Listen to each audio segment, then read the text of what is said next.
والنور يهدي الحائرين.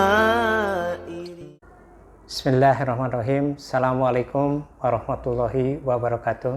Waalaikumsalam. Perkenalkan, nama saya R. Mehmet RM, NPM 1012094, Prodi Manajemen S1. Kali ini saya akan mewawancarai Bapak Ahmad Rahmat sebagai Ketua DPD Kota Bandung dari fraksi PKS. Saya mendapatkan tugas dari kampus untuk mewawancarai salah satu pimpinan parpol, Pak. Yang pertama, bagaimana cara Bapak dipilih sebagai pimpinan? Ya, jadi pengambilan keputusan di PKS pada dasarnya lebih mengutamakan musyawarah, gitu ya, gitu. Jadi dan ini kan juga sesuai dengan Pancasila sila keempat ya, begitu. Itu yang lebih diutamakan. Jadi untuk mendapatkan apa artinya berbagai macam masukan, dan tentu berharap keputusan yang dihasilkan kalau syuro itu atau musyawarah itu mudah-mudahan hasilnya berkah gitu, Pak. Gitu. Ya, dalam hal ini tentu saja sesuai dengan levelnya ya. Gitu. Terima gitu, kasih, Pak. Ya. Yang keduanya, barangkali siapa yang dipimpin, siapa bawahannya? Ya, kalau dipimpin tentu kalau bawahan langsung gitu ya, itu mulai dari ketua, sekretaris, bendahara, dan bidang-bidang yang ada gitu, Pak.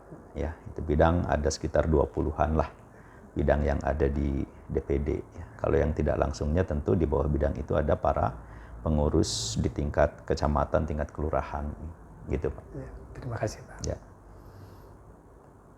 Apa visi dan misi lembaga politik yang dipimpin Bapak? Ya, visi PKS itu, visi dan misinya itu ada di dalam ADART, Pak ya.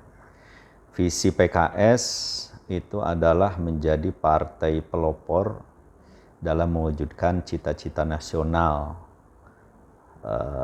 negara Republik Indonesia ya, sebagaimana yang dimaksud di dalam pembukaan UUD 45 gitu.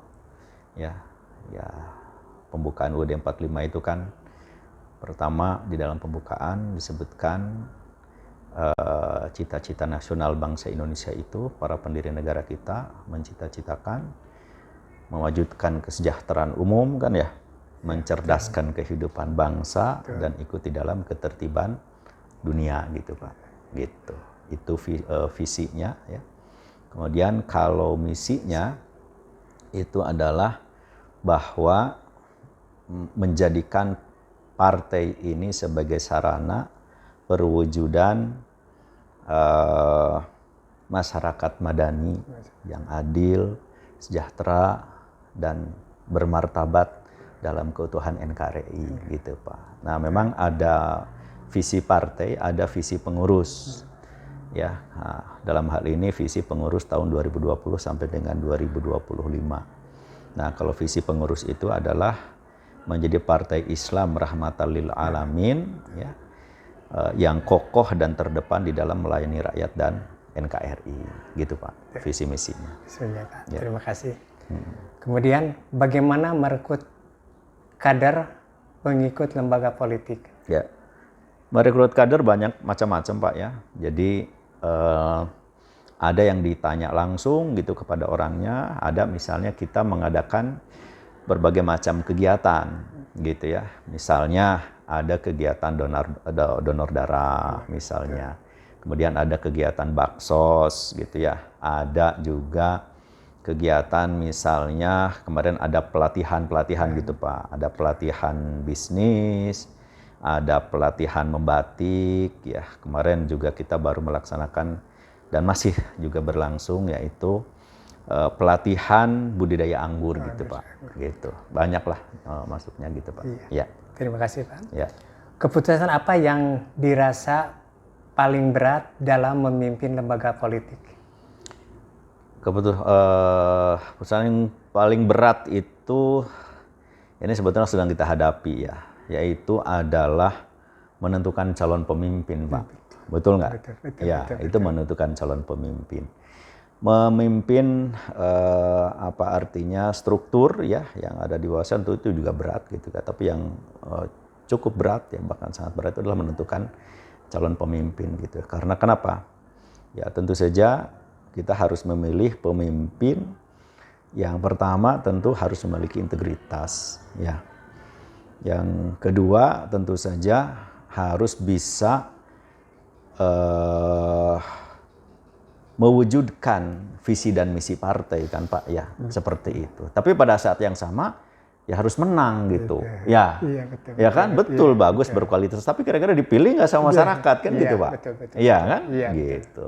Misalnya dipilih sama masyarakat tapi tidak menggolkan gitu ya visi misi yang sudah dicanangkan kan juga gimana gitu nantinya gitu kan. Justru malah apa artinya ya hanya disegani masyarakat saja gitu kan seperti itu. Nah, bagaimana kita bisa memadukan itu ini yang cukup berat gitu Pak. Ya. Terakhir berarti Pak, Ya. kepada siapa dan bagaimana mempertanggungjawabkan keputusan yang dibuat? Ya. Tentu saja kalau secara struktur keputusan sesuai dengan jenjangnya ya di tingkat DPD berarti kita bertanggung jawabnya kepada struktur di atasnya yaitu DPW ya atau DPTW ya. Dewan Pimpinan Tingkat Wilayah. Ya, tapi secara hakikat tentu saja kita harus bertanggungjawabkan kepada Allah Subhanahu wa taala. Betul kan Pak? Itu yang paling penting begitu. Betul. Ah, begitu Pak. Ya. Saya kira mungkin cukup Pak. Terima kasih Sama-sama, atas Pak. kesediaan Bapak. Sama-sama. Ya. Ya. Saja. Baik. Assalamualaikum warahmatullahi wabarakatuh. Waalaikumsalam warahmatullahi wabarakatuh. Mohon Pak. ضياؤه وفي الحشر ول المرسلين لواؤه.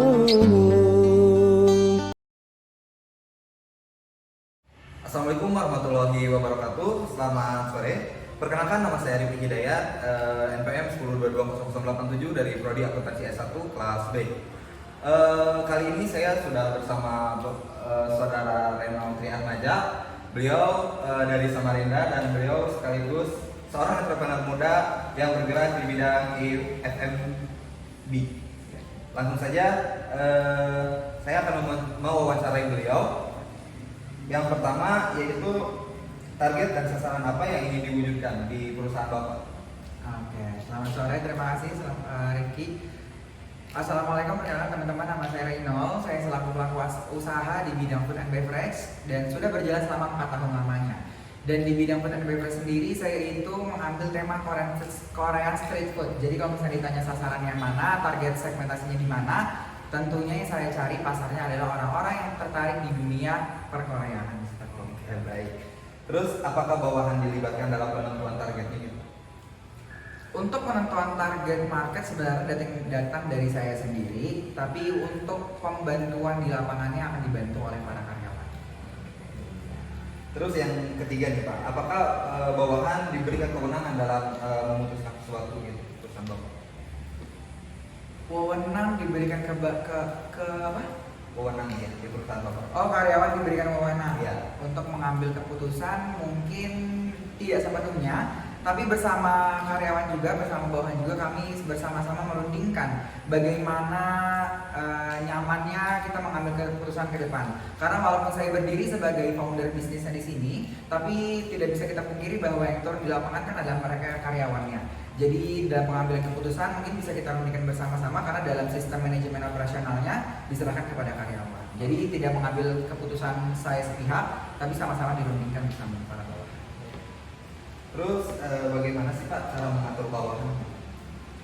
Untuk mengatur bawahan sih itu lebih ke bagaimana kita bertindak ya, bagaimana kita bersikap sebagai manusia yang baik dan benar. Yang penting komunikasinya baik, kita mempunyai sifat komunikasi yang terbuka dan jangan semena-mena karena kita foundernya, karena kita yang membentuk bisnisnya terus lalu kita menganggap rendah seorang karyawan kita. Enggak, kita sama-sama ya sederajat lah, cuman mungkin dengan tugas yang berbeda aja gitu. Jadi tetap kayak teman aja kalau di karya. Terus ini Pak yang terakhir, bagaimana sih Pak caranya memotivasi bawahan Bapak gitu, perusahaan Bapak? Kalau memotivasi bawahan supaya lebih semangat gitu ya maksudnya ya. Mungkin kalau misalnya berbicara tentang menimbulkan semangat, seharusnya semangat itu muncul dari petingginya dulu, dari foundernya dulu.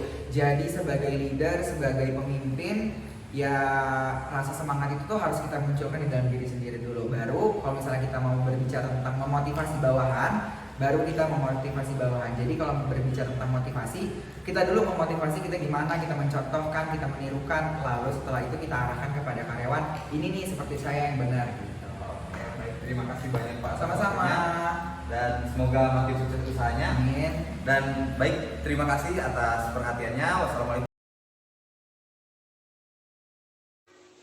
Assalamualaikum warahmatullahi wabarakatuh. Perkenalkan, nama saya Ireni Aprilianti, NPM 102200077 dari Prodi S1 Akuntansi kelas B. Saat ini saya sedang berada di pendidikan non formal yang ada di Kabupaten Bandung, yaitu Prastia Putri Beauty School. Dan di pinggir saya ada Ibu Putri, yaitu pimpinan LKP Prastia Putri Beauty School. Senang bisa bertemu langsung dengan Ibu, yaitu pimpinan Prastia Putri Beauty School. Perkenalkan Bu, nama saya Ireni Aprilianti, mahasiswa dari STI STM di Bandung. Tujuan saya ke sini ingin mewawancarai Ibu sebentar, boleh? Boleh, silakan. Siap Bu, terima kasih sebelumnya. Kalau boleh tahu bagaimana Ibu bisa dipilih sebagai pemimpin? Sebenarnya kalau masalah pemimpin itu ini karena perusahaan saya sendiri, jadi saya menunjuk diri sendiri agar saya menjadi pemimpin.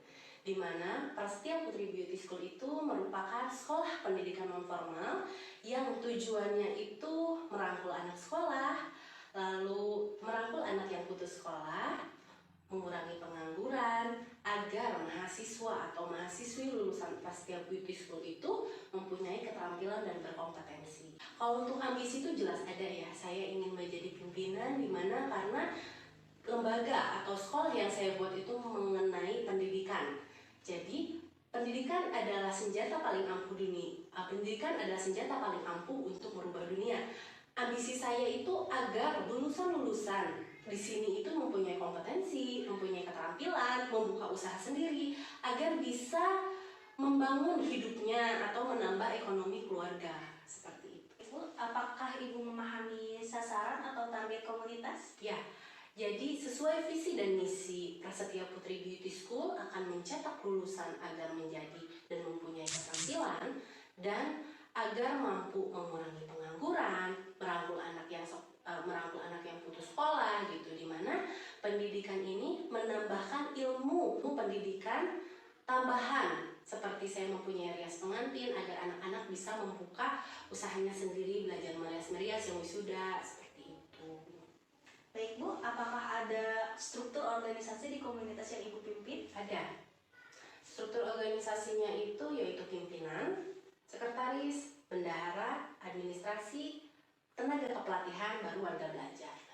Bagaimana memilih orang-orang untuk menduduki struktur organisasi yang Ibu pimpin? Ya, kalau untuk pemilihan orang untuk struktur organisasi di saya itu yang pertama itu dengan tes wawancara, lalu melihat basicnya dia dari mana, entah itu lulusan mana, ijazahnya dari mana, gitu seperti itu. Misalkan kalau bendahara, oh dia lulusannya harus ada yang sangkut pautnya dengan keuangan, lulusan akuntansi, gitu, administrasi. Kalau misalnya sekretaris ya dia harus memahami tentang pembukuan seperti itu. Baik Bu, apakah anggota atau bawahan terikat secara formal pada komunitas? Ya, jadi saya membuatkan SK, surat keputusan di mana bendahara, sekretaris, administrasi, dan tenaga pendidikan itu mempunyai job desk-nya masing-masing. Assalamualaikum warahmatullahi wabarakatuh. Perkenalkan, nama saya Ireni Aprilianti, NPM 102200077 dari Prodi S1 Akuntansi kelas B. Saat ini saya sedang berada di pendidikan non formal yang ada di Kabupaten Bandung, yaitu Prastia Putri Beauty School. Dan di pinggir saya ada Ibu Putri, yaitu pimpinan LKP Prastia Putri Beauty School. Senang bisa bertemu langsung dengan Ibu, yaitu pimpinan Prasetya Putri Beauty School. Perkenalkan Bu, nama saya Ireni Aprilianti, mahasiswa dari STI STMI Bandung. Tujuan saya kesini ingin mewawancarai Ibu sebentar, boleh? Boleh, silakan. Siap Bu, terima kasih sebelumnya. Kalau boleh tahu bagaimana Ibu bisa dipilih sebagai pemimpin? Sebenarnya kalau masalah pemimpin itu ini karena perusahaan saya sendiri, jadi saya menunjuk diri sendiri agar saya menjadi pemimpin. Di mana Prasetya Putri Beauty School itu merupakan sekolah pendidikan non formal yang tujuannya itu merangkul anak sekolah, lalu merangkul anak yang putus sekolah, mengurangi pengangguran, agar mahasiswa atau mahasiswi lulusan Prasetya Beauty School itu mempunyai keterampilan dan berkompetensi. Kalau untuk ambisi itu jelas ada ya, saya ingin menjadi pimpinan, di mana karena lembaga atau sekolah yang saya buat itu mengenai pendidikan. Jadi pendidikan adalah senjata paling ampuh pendidikan adalah senjata paling ampuh untuk merubah dunia. Ambisi saya itu agar lulusan-lulusan di sini itu mempunyai kompetensi, mempunyai keterampilan, membuka usaha sendiri agar bisa membangun hidupnya atau menambah ekonomi keluarga seperti itu. Ibu, apakah Ibu memahami sasaran atau target komunitas? Ya, jadi sesuai visi dan misi Prasetya Putri Beauty School akan mencetak lulusan agar menjadi dan mempunyai keterampilan dan agar mampu mengurangi pengangguran, merangkul anak yang putus sekolah gitu, di mana pendidikan ini menambahkan ilmu pendidikan tambahan seperti saya mempunyai rias pengantin agar anak-anak bisa membuka usahanya sendiri, belajar merias yang wisuda seperti itu. Baik Bu, apakah ada struktur organisasi di komunitas yang Ibu pimpin? Ada.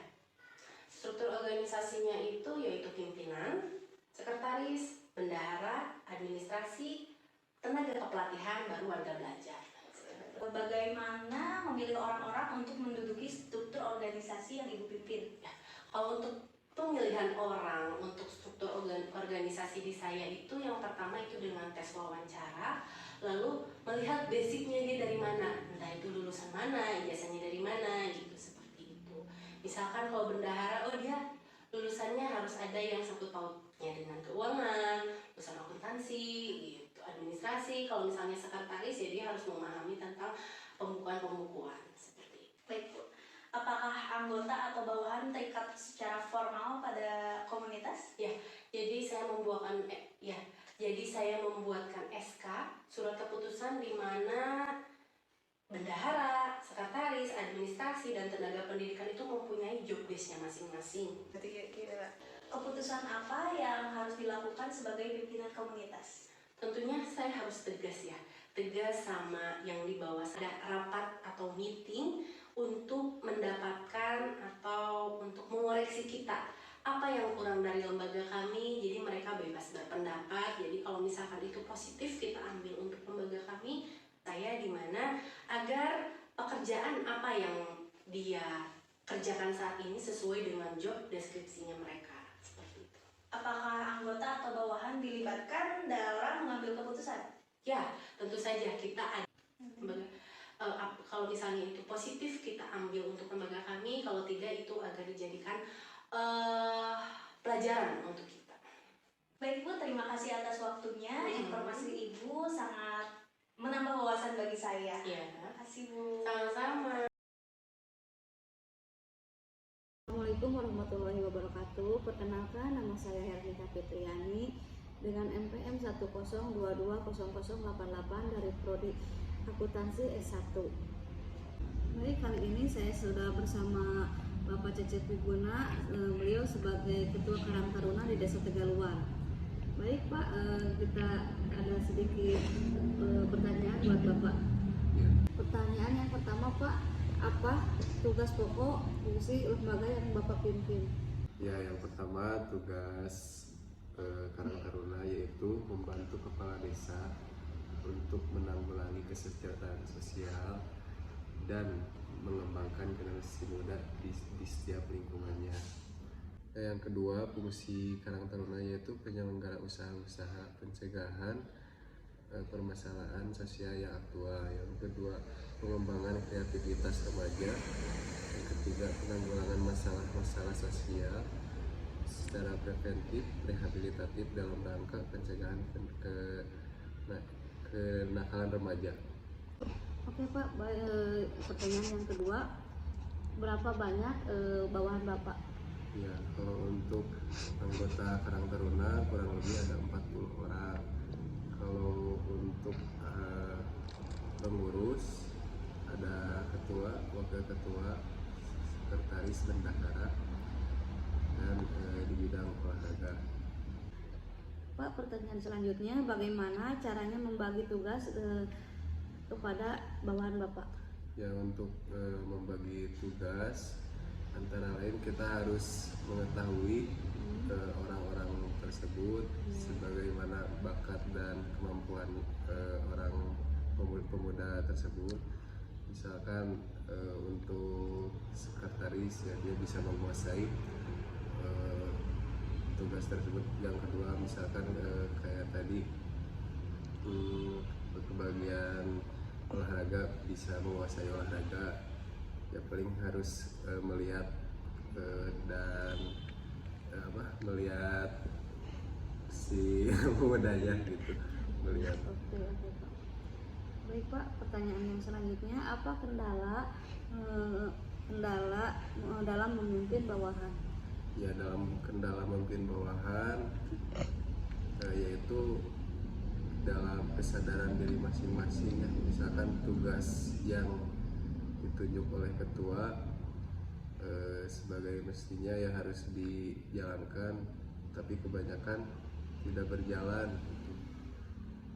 Karena kan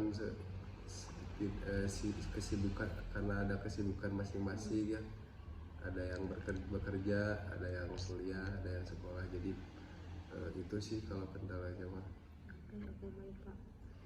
Yang selanjutnya Pak, apa tindakan yang diambil jika bawahan tidak menjalankan tugasnya sebagaimana mestinya? Ya, kalau untuk tindakan kalau tidak berjalan ya otomatis ya kita harus mengganti orang yang tidak bisa berjalan dengan kita gitu.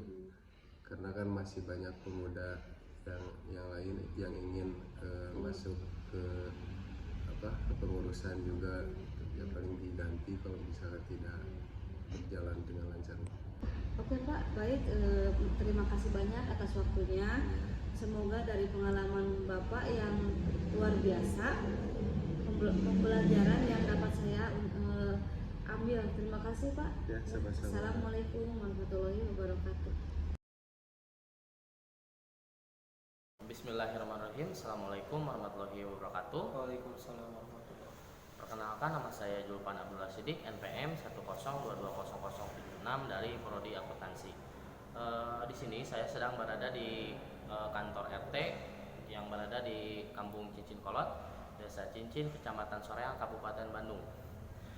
Di sebelah saya sudah ada Bapak RT-nya langsung. Boleh Pak, silakan memperkenalkan diri. Baik, sebelumnya perkenalkan, nama saya Arya, umur 28 tahun. Saya menjabat RT sudah setahun lebih.